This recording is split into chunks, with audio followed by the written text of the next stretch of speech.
This is San Diego's news source, 10 News. I saw everybody get killed that were the victims inside the McDonald's, including the babies, moms, women, children.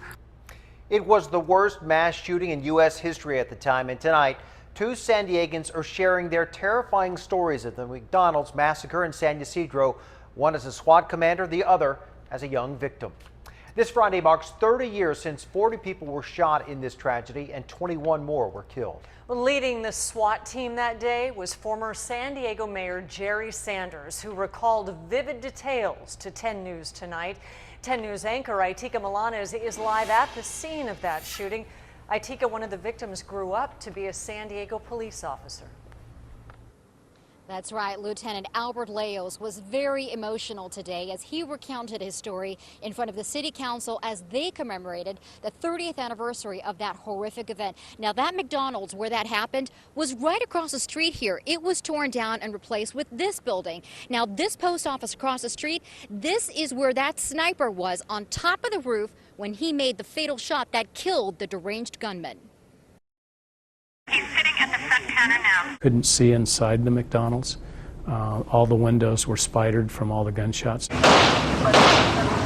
41-year-old James Huberty had an Uzi, shotgun, and handgun, and hundreds of rounds of ammunition for each. The shots were still being fired out at the police officers. It was July 18th, 1984. You know, obviously it stands. Former San Diego Mayor Jerry Sanders was the police SWAT team commander at the time. 3 decades later, his recollection of details is haunting. He was wearing camouflage pants, had on a maroon pullover. Huberty walked in, immediately started shooting everybody in the restaurant, employees and customers. One of those employees was Albert Leos. He was just 16. Today, he's a lieutenant with the San Diego Police Department. I saw everybody get killed that were the victims inside the McDonald's, including the babies, moms, women, children, husbands trying to save their loved ones. Leos and some co-workers ran and hid in a closet.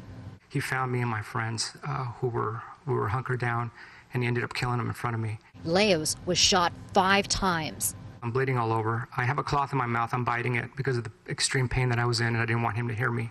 He used his shoelaces as tourniquets for his arm and leg and survived. When we made entry into the McDonald's, it was just mass carnage. Bodies everywhere. There were about 18 bodies inside and about 3 or 4 outside. I still have images of it. It was just something that San Diego didn't have before that, so it was a tough time.